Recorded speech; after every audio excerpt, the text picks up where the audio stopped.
Life insurance policy तो ले लेते हैं, पर क्या हम उसे समझते भी हैं? चलिए आज इसे आसान भाषा में समझते हैं। आज इन 5 जरूरी बातों को समझेंगे, प्रीमियम से लेकर क्लेम तक, सब कुछ। सबसे पहले प्रीमियम। ये वो पैसा है जो हम पॉलिसी चालू रखने के लिए भरते हैं। समझ लीजिए ये हमारा वादा है। अच्छी बात यह है कि प्रीमियम भरने के कई तरीके हैं, कैश, चेक से लेकर ऑनलाइन पेमेंट तक।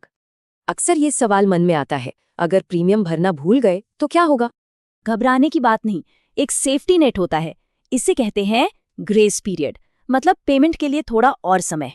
ये देखिए ये कैसे काम करता है। जब तक ग्रेस पीरियड में पेमेंट हो जाए तब तक सब ठीक है, लेकिन अगर ग्रेस पीरियड भी निकल गया तो पॉलिसी लैप्स हो जाती है, मतलब कवरेज खत्म। पॉलिसी लैप्स होने का मतलब है न कोई क्लेम मिलेगा और ना ही भरे हुए प्रीमियम वापस मिलेंगे।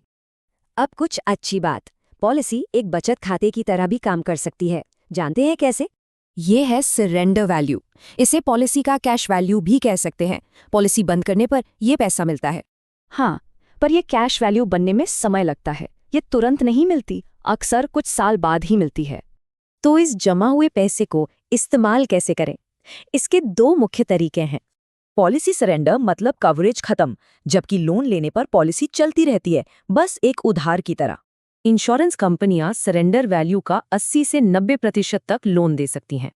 अब सबसे जरूरी बात, पैसा सही हाथों में कैसे पहुंचेगा, यहीं पर नॉमिनेशन काम आता है। यह सिर्फ एक फॉर्म नहीं है, ये कानूनी अधिकार है।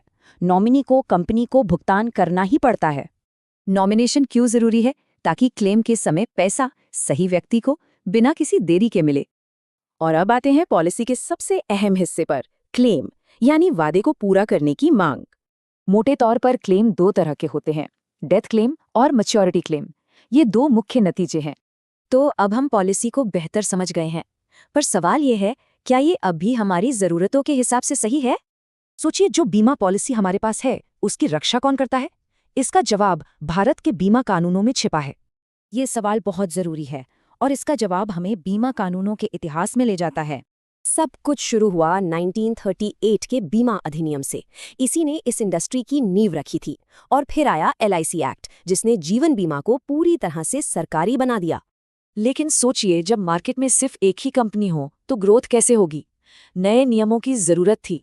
और फिर आया साल 1999। ये वो साल था जिसने बीमा उद्योग की पूरी तस्वीर ही बदल दी। इसी कानून ने बनाया एक नया स्वतंत्र रेगुलेटर, IRDAI। इसका काम था पूरे सेक्टर पर नजर रखना। इसका मकसद एकदम साफ था, बीमा बाजार को सबके लिए सुरक्षित और भरोसेमंद बनाना। तो सवाल ये है कि IRDAI को चलाता कौन है? चलिए इसकी बनावट को समझते हैं। इसे 10 सदस्यों की एक टीम चलाती है, जिसे सीधे भारत सरकार नियुक्त करती है। अब IRDAI की शक्तियों को हम 3 मुख्य कामों में बांटकर देख सकते हैं। सबसे पहला और सबसे अहम काम है पॉलिसी धारकों के हितों की रक्षा करना। दूसरा, ये बीमा कंपनियों के लिए नियम तय करता है और ये भी देखता है कि नियम माने जाएं। और आखिर में ये सुनिश्चित करना कि पूरा बीमा सेक्टर सही तरीके से आगे बढ़े। तो इसका असर क्या हुआ? IRDAI ने बीमा बाजार का नक्शा ही बदल दिया। ये शब्द सीधे कानून से लिए गए हैं और ये IRDAI के मकसद को साफ साफ बताते हैं। ये हमें एक बड़े सवाल पर लाकर छोड़ता है, भविष्य के लिए बीमा नियमों को कैसे बदलना होगा। अगर बीमा क्लेम खारिज हो जाए तो मदद के लिए कहाँ जाएं? चलिए आज इसी सवाल का जवाब ढूंढते हैं। क्लेम रिजेक्ट होना वाकई बहुत फ्रस्ट्रेटिंग होता है, पर अच्छी खबर यह है कि मदद के लिए एक रास्ता है। पॉलिसी होल्डर्स के हक के लिए एक खास सिस्टम बनाया गया है। आइए समझते हैं ये काम कैसे करता है। ये हैं इंश्योरेंस ओम्बुड्समैन। इनका काम है पॉलिसी होल्डर और कंपनी के बीच एक रेफरी की भूमिका निभाना। तो ओम्बुड्समैन असल में कर क्या सकते हैं?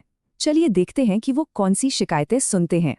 मतलब क्लेम रिजेक्ट हो, प्रीमियम पे झगड़ा हो या पॉलिसी मिलने में देरी, ये सब मामले इनके पास जाते हैं। हाँ, एक बात समझना जरूरी है, लोकपाल एक मीडिएटर है, जज नहीं। वो सुलह कराते हैं, फैसला नहीं सुनाते। और ये जो पूरा सिस्टम है, ये खास तौर पर जनरल इंश्योरेंस की दुनिया में काम करता है। तो सवाल उठता है कि ये जनरल इंश्योरेंस असल में कवर क्या क्या करता है? इसमें आग से सुरक्षा, माल का बीमा, एक्सीडेंट कवर और हेल्थ इंश्योरेंस जैसी कई चीजें आ जाती हैं। अब इन सब में जो सबसे कॉमन पॉलिसी है वो है मोटर इंश्योरेंस। इसमें भी एक मजेदार बात है। थर्ड पार्टी बीमा तो जरूरी है, पर अपनी गाड़ी का बीमा करवाना ऑप्शनल होता है। पर जनरल इंश्योरेंस सिर्फ इन्हीं चीजों तक सीमित नहीं है, कुछ बहुत ही खास पॉलिसीज भी होती हैं। जैसे किसानों के लिए रूरल इंश्योरेंस, दुकानदारों के लिए अलग बीमा, यहाँ तक कि घोड़ों का भी बीमा होता है। तो असली बात यह है कि हर रिस्क के लिए सही पॉलिसी हो, यही सबसे बड़ी ढाल है। तो एक बार अपनी पॉलिसी जरूर देखिए, और अगर कभी कोई विवाद हो तो याद रखिए, मदद के लिए एक रास्ता है।